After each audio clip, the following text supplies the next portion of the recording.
Сайн байцгаана уу? Та бүхэндээ энэ өдрийн мэндийг хүргэе. Өнөөдрийн дугаартаа цавчих элдний ир болсон цариг дуулганы дийл болсон цахар түмний талаар тайлбарлан хүргэх болно.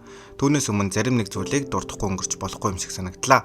Дүүх танин мэдгүй угсаатан зүүн чиглэлээр мэдээлэл хүргэдэг уулзын сувг маань 10,000 дагагчтайгаа уулзахад батхан хугацаа үлджээ. Анх YouTube сувг нээхдээ 10,000 хүрчгүүл жинхэнэ ютубер болондоо гэж бодож байсан. Гэтэл энэ тоо их ойрхон ирчихсэн болохоор баяртай байна. Эдгээр subscribers нар маань зөвхөн Монгол улсаас биш, өвөр Монголоос, Бурайдаас, Халимгаас, мөн бусад улс орнуудаас нийт монголчууд маань хандаж байгаа болохоор бүр их баяртай байгаа. Энэхүү сувгийг нээж байсан зорилго, үзэл санаа минь дэлхийд даяар тархан суурсан нийт монгол ахын дүүстэйгээ уулзах байсан билээ. Сувгийн дагагч нар 10,000 хүртний дараа манай сувгийн цаашдын зорилго нь Монголын ард түмэн өөрсдийн ахуйтайгаа уулзахаас гадна дэлхийн бусад ард түмний үүх түүх, соёл, зам заншил, дуу хөгжим, амьдрал ахуй, сайн муу зан чанар монголчуудтай хэрхэн холбогддог талаарх мэдээллүүдтэй хамтдаа уулзах болно. Ингээд бичлэгтээ орцгоё.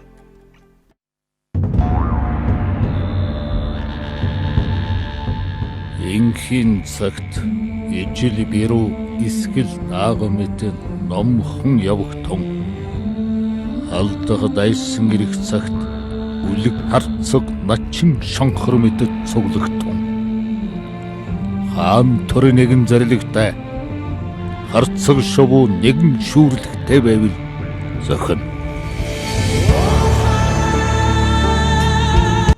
Цахар бол 15 дугаар зуунаас хойш зүүн Монголын 103 түмний нэг болсон бөгөөд дотроо хишигтэн, хуучид, аавхан, 8, сүнэд, үзэмчин, алагчууд, хэмчгүүд гэсэн 8 отгоос бүрдэж байв.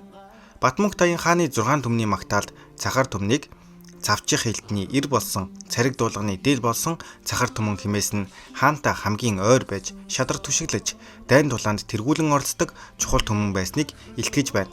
Цахар аман аялгаунд судлаач Рамастедийн ангилснаар монгол хэлний зүүн монгол аялгауны өмнөд Монголын бүлэгт багтдаг байна. Цахар нь 15 дугаар зуунаас хойш их хааны шууд харьяаны аймаг болсон юм. Тэгснээр цахар нь Монголын улс төрийн төв болсон бөгөөд Сямпугийн хязгаарын гадна нутаглах болжээ.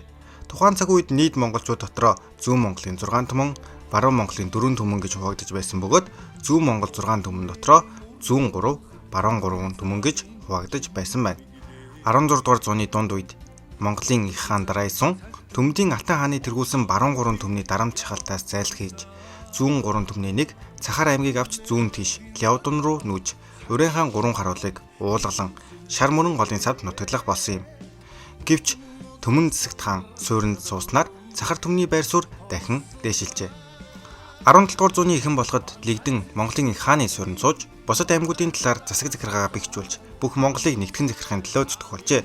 Энэ үед Лэгдэн хааныг Цахар хаан гэж нэрлэгдэх болсон нь түүний эрх нөлөө суларсныг харуулдаг. Лэгдэн хаан нэг талаар Монголыг нэгтгэн захирах бодлого явуулж, нөгөө талаар тухайн үед шинээр мандсан хожуу алтан устай зөрчилтөнд тэмцэлдэх болов. Лэгдэн өөрөөс нь урууж тэрсэлж, хожуу алтан усад дагаар орсон хорчин гэх мэт Монгол аймагуд болон хожуу алтан улсын эсрэг тэмцсэн билээ. Эцсийн дүнд хожуу алтан улсын хунтайж Лэгдэн хааныг өөрийн биеэр дайлаар ирсэнд 1634 онд Лэгдэн хаан хөхнөөрийн зүг ухарч яваад өвчнөөр нас барав.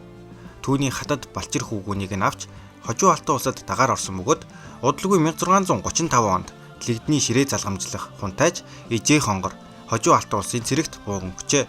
Хожуу алтан улсын хунтайж түнд охиноо гэргий болгон өгч өргөнөө болгосон байна.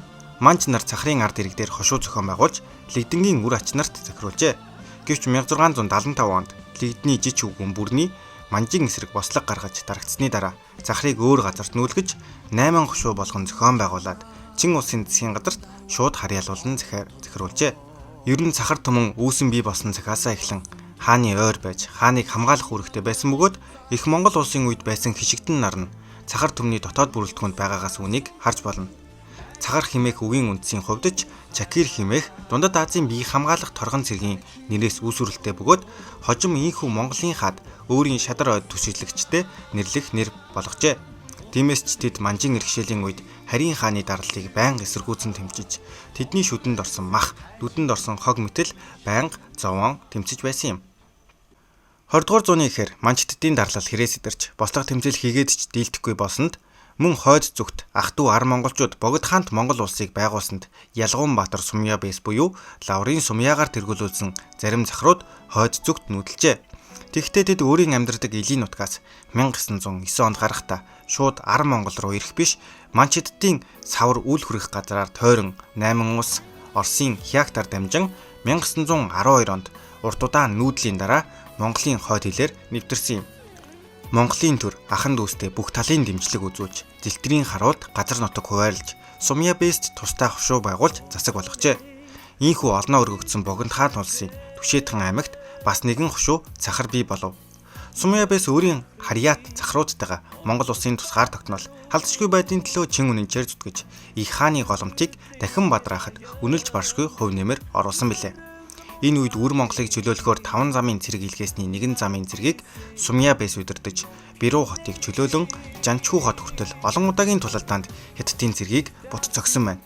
Энэхүү гавьяаг Богд хаан чин өндрөөр үнэлж Ялгуунбаатар цолоор шагнажээ. Харамсалтай нь 1915 оны Хяактын гэрээ, 1919 оны генерал Сүсүжаны Монголын автономид эрхийг устгасан үйл явдлууд нь тэрхүү хичээл зүтгэлийг үгүй хийсэн хэрэг байв. Энэ цаг үед 1920 оноос Сумья Бэс дүү Дэмбэрлийнхаа хамт зөвлөлтийн хөлийн албаны хүмүүстэй холбоо тогтоон улс орныхоо тусгаар тогтнолыг сэргээх арга замыг хайж байв.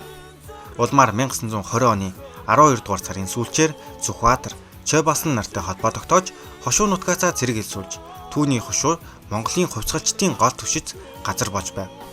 Ялгуунбаатар Сумья түүний дүү Дэмбэрэл нар хошуунаасаа исвсэн 62 цэгийг удирдан 1921 оны 3 дугаар сарын 3-нд Сэлэнгийн ирээн хэмээх газар ирсэн бөгөөд удалгүй ардын журамт цэргийн 4 хороо болгон зохион байгуулахад Сумьягийн хошууны цэргүүдийг 2 дугаар хороо болгов. Ийхүү ардын журамт цэргийн Цахар хороо бүрэлджээ. Ялгуунбаатар Сумья 1921 оны 3 дугаар сард Ардын намын цэргийн штабын цэргийн явууллагын ангийн эрхлэгч, Ардын журамт цэргийн Дэд Жанжин, Ардын төр засгийн газрын гишүүнээр сонгогдож, Жанжин Сүхбаатарын хамт Хяактыг чөлөөлөх байлдааныг удирдсан юм. 1921 оны 3 дугаар сарын 28-ны Монгол Ардын намын төв хороо Ардын төр засгийн газрын хамтарсан хурлаас Сумьяг баруун замын байлдааны тусгай ангийн Дэд Жанжинаар томилжээ. Тэрбээр Хяактын баруун талын харуул Ахайгун Сумья Бэсийн хошууг түгээж байсан цагаантны эсрэг байлдааныг удирдах байгаад 4-р сарын 26-нд уул албанаас чөлөөлөгдсөн байна.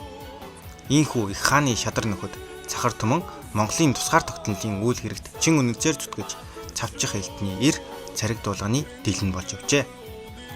Идүгэ цахарчуудын ихэнх нь бүгд наримдах Хятад ард улсын Үр Монгол, Үр Монголын Улаан цав хотын Цахар дүүргийн Цахар хошуу нутгуудад мөн Шинжааны уугрын өөртөө засах оронд бөөнөр сууж байна. Монгол улсад 2010 оны хүн амын тоолохоор 132 цахар байсан нь Сэлэн аймгийн Түшиг Цагаанор сумуудад нутгалж буй цахарууд юм. Үүний зэрэгцээ цахар үндэстэй хүмүүс нэлээд байх бөгөөд Монгол улсад цахар уургийн овогтой 4600 гаруй хүн амьдардаг байна.